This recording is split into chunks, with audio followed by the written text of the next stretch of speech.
Research, research, research. You have to do your research. And I know you guys have probably heard this from many people, but it's very true.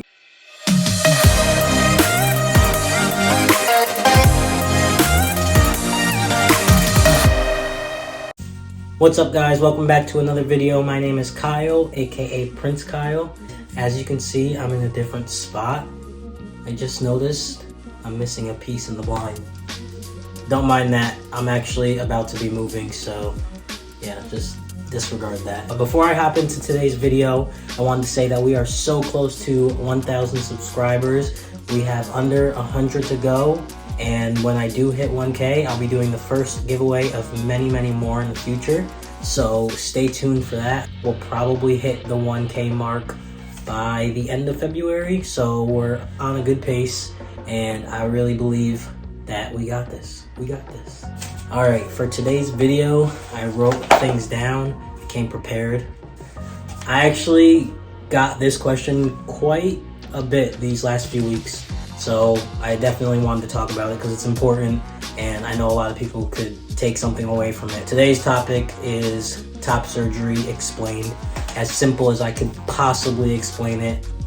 There are many things going into surgery that you need to know, but I feel like people overcomplicate the process, and it's really not as complicating as people make it out to be. Granted, each state has different rules and regulations, so everything I'm saying won't be set in stone just because it varies by state, which is crazy. I don't understand why every state just doesn't have it the same exact way. For the most part, everything I'm going to be telling you guys, it's going to be the same everywhere, but there are some differences just depending on which state you're in. Well, the first thing you want to do when you think you're ready for top surgery is research, research, research. You have to do your research, and I know you guys have probably heard this from many people, but it's very true. You have to do your research. When researching, Google obviously should be like the first thing you go to, just because it's got everything and more that you could be asking or looking for. Also, ask your trans friends or any transgender people you follow on social media. Try and see how they went about it. Another way is go to your local doctor or whoever you get your hormones from. If you go to an endocrinologist or if you go to Planned Parenthood, you can also ask them basic questions and they can refer you in the right direction as well. So just doing the basic bare minimum research is the first step.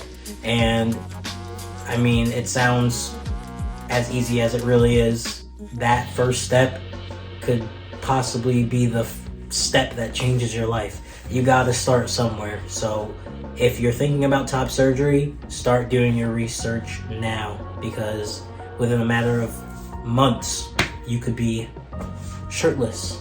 And if you're watching this video, you're already on the right path, because this is an educational video to hopefully help you guys with your top surgery. Now, when looking for a surgeon, you do not want to just pick anybody. So I know I said that you can have the option to look for a surgeon closer to home versus farther away, but when it comes down to it, you want to look for the surgeon that has the best of the best results in your eyes. You want to make sure that you find the person that's going to take care of you the best. Don't just go picking anybody, because unfortunately there are some surgeons out there that do not do such a good job. Like, literally horrible results. And it's very unfortunate, because top surgery is a milestone for a lot of us transgender men and non-binary people who have surgery. It's a huge milestone for us. So obviously none of us want to have a really bad result from it. We all want really good results the first time around. We don't want to have to go back for revisions, even though sometimes it does happen, even from good surgeons. But if we can avoid it, then obviously let's try and avoid it. The best way to figure out if a surgeon is good or not is simply by asking people who have already been to those surgeons, or most of the time surgeons have reviews online that are easy to find.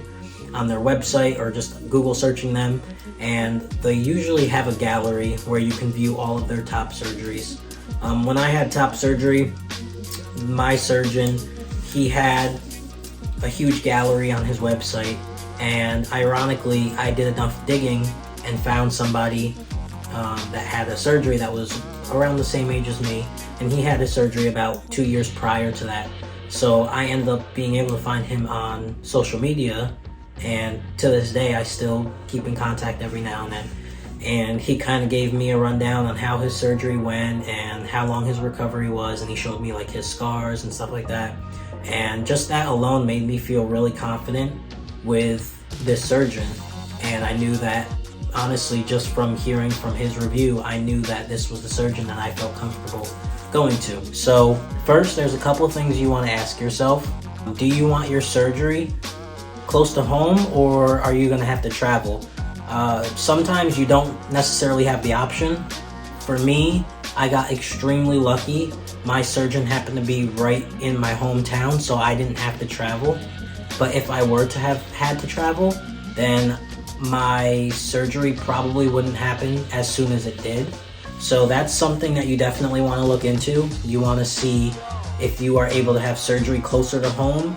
If not, then you'll have to travel, and then you'll have to plan accordingly of when you can take that vacation time off work or school and figure out the time frame of when you will be able to travel to have that surgery.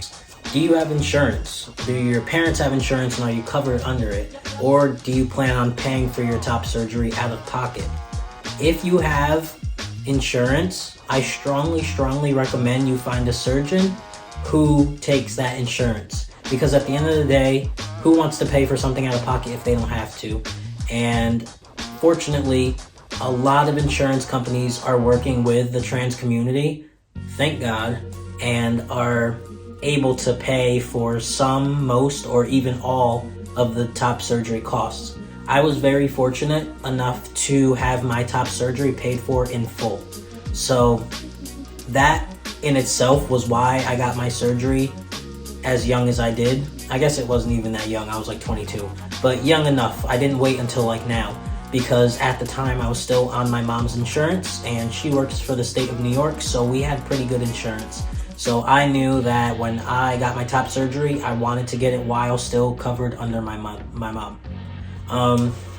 So if you do have insurance, definitely find a surgeon that can work with you and hopefully pay for your whole top surgery. I think I ended up paying like $60, and that was just to pay for my surgery day, which was kind of like a copay. So pretty similar to when you go to the doctors and have to pay a copay after it. That's how much I ended up paying, which I am extremely blessed for, because when having your surgery, the price can range anywhere from $3,000 to $10,000. And I know if I did not have insurance, I would have had to pay out of pocket, obviously, and I probably would have just now got top surgery, which is like 4 years later. Definitely, I strongly recommend look into insurance, and if you do have insurance, then try and find a surgeon that can work with you and your insurance company.